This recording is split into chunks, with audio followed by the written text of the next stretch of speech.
నమస్తే సార్. నమస్తే. సార్ ఈరోజు మన ప్రేక్షకుల కోసం జాయింట్ పెయిన్స్, ఎక్కడ మోకాలు నొప్పులు, ఏ పెయిన్స్ అయినా సరే తగ్గిపోవడానికి ఒక ఆయిల్ చెప్తానని చెప్పేసి అన్నారు. సో వాళ్ళకంటే ఎక్కువగా నేనే ఎక్సైట్మెంట్లో ఉన్నా. సో దానికి ఎలాంటి పదార్థాలు కావాలి, ఏ విధంగా ప్రిపేర్ చేసుకోవాలంటారు? తప్పకుండా. ఇప్పుడు మనం చెప్పుకోబోయేటువంటి ఆయిల్ సమస్త నొప్పులకు పనిచేస్తుందమ్మా. సో ప్రతి ఇంట ఉండదగ్గ దివ్యమైనటువంటి ఆయిల్, పెయిన్ రిలీవర్ ఆయిల్ అంటే ఈ ఆయిల్ అని చెప్పుకోవచ్చు. ఓకే. సో ఈ మధ్య కాలంలో ఇంట్లో ఉదాహరణకి 5-6 మంది కుటుంబ సభ్యులు ఉదాహరణకు ఉన్నప్పటికీ ఇంచుమించు 3-4 కూడా నొప్పులమ్మా. చిన్నపిల్లల నుంచి పెద్ద వరకు. కొంతమందికి మోకాళ్ళ నొప్పులు, కొంతమందికి కీళ్ళ నొప్పులు, కొంతమందికి భుజం నొప్పి, కొంతమందికి నడుము నొప్పి, కొంతమందికి పిక్కల నొప్పులు, కొంతమందికి చేతుల నొప్పులు, కొంతమందికి తల నొప్పి, కొంతమందికి మెడ నొప్పి. ఒకటేమిటమ్మా, ఏదో ఒక నొప్పితో ఇంచుమించు ఎప్పుడోసారి సఫర్ అయ్యేటువంటి వాళ్ళే మన ఇళ్లలో ఎక్కువ ఉంటున్నారమ్మా. అన్ని నొప్పులకి సమర్థవంతంగా ఎదుర్కొని ఆ నొప్పులని చిటికలో వేసినట్లు వెంటనే సమర్థవంతంగా సత్వరమే తగ్గేందుకు ఉపయోగపడే ఆయిల్ తయారు చేసి చూపిద్దామా. కేవలం 4 పదార్థాలతో బ్రహ్మాండమైన ఆయిల్ తయారు చేసుకోవచ్చమ్మా. ఏ 4 పదార్థాలు ముందు సేకరించి పెట్టుకోవాలమ్మా.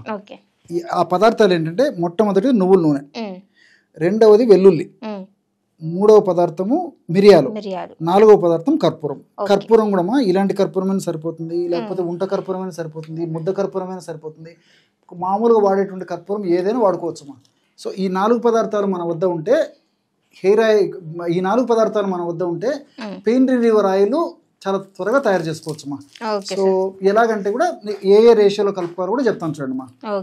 ఉదాహరణకి ఒక 250 ml ఈ విధంగా నువ్వుల నూనె ఒక పాత్రలో తీసుకొని ఆ నువ్వుల నూనెలో 50 grams వెల్లుల్లిపాయలని తీసుకొని పైన పొట్టును తొలగించేసేసి కాస్త కచ్చపచ్చగా నలగొట్టాలమ్మా.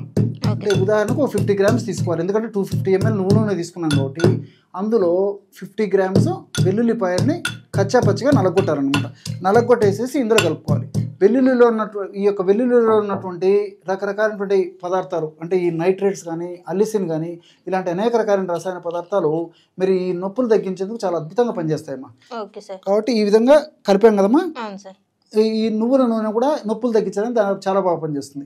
ఇందులో సెసామినాలు, లిగ్నాన్స్ ఇవన్నీ కూడా వివిధ రకాల నొప్పులు తగ్గించేది చాలా సమర్థవంతంగా అద్భుతంగా పనిచేస్తాయమ్మా. వెల్లుల్లి ఆ విధంగా కలిపిన తర్వాత మూడవ పదార్థంగా మిరియాల చూర్ణం అమ్మా. ఈ మిరియాల చూర్ణాన్ని ఒక 20 grams మాత్రమే కలుపుకోవాలి. ఈ రేషియో చాలా ముఖ్యం అమ్మా. అందుకే నేను ప్రత్యేకంగా మళ్ళా చెప్పడానికి కారణం ఇదే.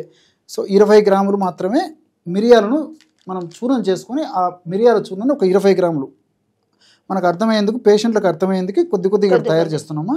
ఒక మిరియాల చూర్ణము ఒక 20 grams కలిపారు కదా. చివరగా కర్పూరాన్ని ఎలా కలపాలో మళ్ళీ చెప్తానమ్మా. ఇప్పుడైతే వద్దామా. సో ఈ నువ్వుల నూనె ఈ 2 పదార్థాలు కలిపినటువంటి ఒక పదార్థాన్ని పొయ్యి మీద పెట్టేసేసి సన్న మంట మీద కాస్త వేడి చేయాలమ్మా. సో సన్న మంట మీద కొద్దిసేపు వేడి చేసేసరికి ఈ వెల్లుల్లిపాయల్లో అంటే ఈ యొక్క తెలుపుదనం ఉంది కదమ్మా, ఈ తెలుపుదనం అంతా పోయేసేసి కాస్త గోధుమ రంగులోకి మారిపోతుంది అనమాట.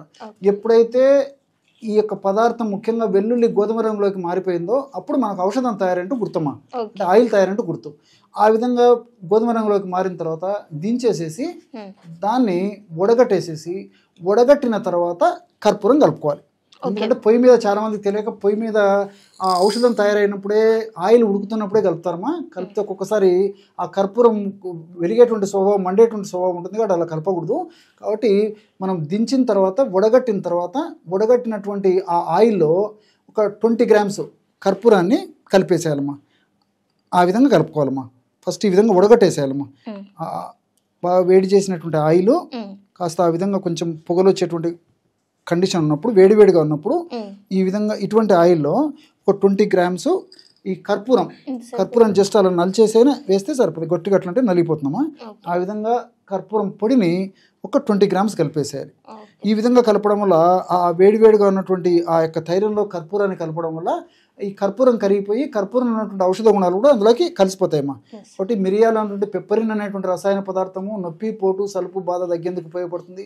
అదేవిధంగా కర్పూరం కౌంటర్ ఇరిటెంట్గా పనిచేస్తుంది. కాబట్టి ఈ యొక్క ఆయిల్ని చాలా త్వరగా, శీఘ్రంగా, సత్వరంగా వెంటనే పనిచేసేందుకు కూడా ఈ కర్పూరం ఉపయోగపడుతుంది. కాబట్టి కర్పూరాన్ని ఈ పద్ధతిలో, ఈ రేషియోలో కలుపుకోవాలన్నమాట.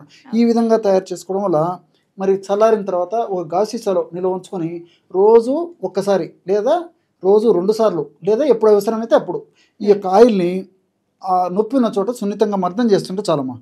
చాలా సమర్థవంతంగా పనిచేస్తుంది. మార్కెట్లో మరి చిన్న 50 ml 70 ml 100 ml ఆయిల్స్ కూడా మనం తీసుకున్న దాదాపు 80 రూపాయలు 100 రూపాయల పైన ఉన్నాయమ్మా. 150 200 250 కూడా ఉన్నాయమ్మా. మరి ఇది చాలా చౌక ధరకే మనం తయారు చేసుకోవచ్చు. ఇంట్లో అందరూ ఈ యొక్క ఔషధం ద్వారా లబ్ధి పొందవచ్చు. మంచి ఘాటు అరోమా ఫ్లేవర్ కూడా వస్తుంది, చాలా ఘాటు ఉంటుందమ్మా, చాలా సమర్థవంతంగా పనిచేస్తున్నాం. Okay sir. సో చూసారు కదా, మోకాళ్ళ నొప్పులు ఉన్న వాళ్ళకి ఈ ఆయిల్ అనేది చాలా దివ్యటి ఔషధం అని చెప్పొచ్చు. మన అంటే ఇంటేక్ ఎంత తీసుకున్నా బయట రిలీఫ్ అని లేకపోతే ఇంకా పెయిన్స్ వచ్చేసే అవకాశం ఉంటుంది. సో అలాంటి వాళ్ళకి ఈ ఆయిల్ అనేది చాలా చక్కగా పనిచేస్తుంది. సో మోకాళ్ళ నొప్పులు ఉన్నవారు డెఫినెట్గా ఈ వీడియో చూస్తూ ఉన్నట్లయితే ఒక్కసారి ఈ ఆయిల్ని ట్రై చేయండి. ట్రై చేశాక మీకు ఎలా అనిపించింది, ఓకే ఆర్ నాట్ అనేది కూడా కింద కామెంట్ చేయండి. అండ్ మీకు ఇంకేమైనా వీడియోస్ కావాలన్నా సరే డెఫినెట్గా అది కూడా కామెంట్ చేసినట్లయితే సార్తో డిస్కస్ చేసి ఆ వీడియో కూడా చేయడానికి మేము ట్రై చేస్తాం. Thank you so much sir. Okay.